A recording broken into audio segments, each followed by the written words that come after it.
क्षेत्रामध्ये उत्तुंग अशी भरारी घेणारी आमची तनिषा. पाहूया आपण ध्वनिचित्रफीत. कधी विचार केला का एका साध्या शालेय विद्यार्थिनीने धनुष्य हातात घेतलं आणि आपल्या जिद्दीच्या बाणाने संपूर्ण देशाचे लक्ष वेधून घेतलं, तर ती कोण असू शकते?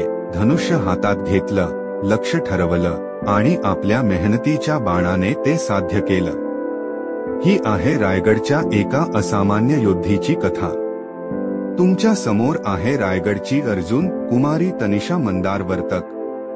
धनुर्विद्यात जिथे तनिषाने विजयाचे सोनेरी तीर मारले. धनुष्य हातात घेतल्यानंतर तनिषासाठी फक्त दोनच गोष्टी महत्वाच्या होत्या, लक्ष आणि विजय. 2022 ते 23 पहिल्या वर्षातच तिने आपल्या कौशल्याने सर्वांना थक्क केलं. जिल्हास्तरीय स्पर्धेत सुवर्णपदक, राज्यस्तरीय स्पर्धेत रौप्यपदक, राष्ट्रीय स्तरावर कांस्यपदक मिळवत महाराष्ट्राचं नाव उज्ज्वल केलं. पण हा केवळ सुरुवात होती. पुढच्या वर्षी तनिषाने स्वतःच्या विक्रमांना मोडून नव इतिहास घडवलं. जिल्हास्तरीय स्पर्धेत पुन्हा सुवर्णपदक जिंकून आपली जागा अधिक भक्कम केली.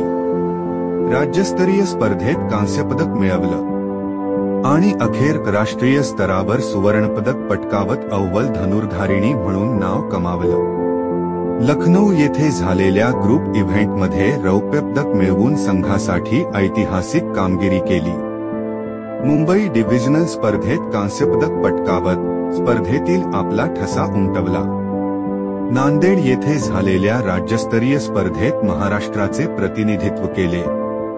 फक्त खेळ नाही, शिस्त, समर्पण आणि लढवया वृत्तीने स्वतःला अधिक भक्कम बनवलं. गेल्या आठवड्यात 1 मार्च 2025 रोजी झालेल्या जिल्हास्तरीय डिफेन्स अकॅडमी स्पर्धेत पहिल्या फेरीतच प्रथम क्रमांक पटकावला. विविध कॅम्पिंगमध्ये भाग घेऊन बेस्ट कूपरचा किताब मिळवला. खेळ, अभ्यास आणि शिस्त या तिन्हींच्या योग्य संगमातून घडत असतो एक सच्चा विजेता. आज तनिषा केवळ एक खेळाडू नाही, ती आहे एक प्रेरणा, एक जिद्दीचा विजय, एक इतिहास घडवणारी योद्धा.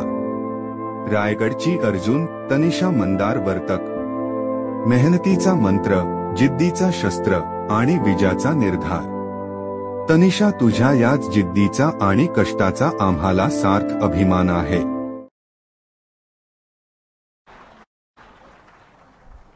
हा पुरस्कार प्रदान करण्यासाठी मी सन्माननीय अतिथी रजनी पंडित मॅडम आणि ऐश्वर्या नारकड मॅडम यांना व्यासपीठावर येण्याची विनंती करते.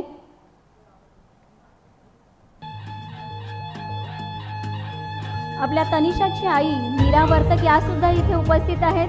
कृपया पण यायचं आहे.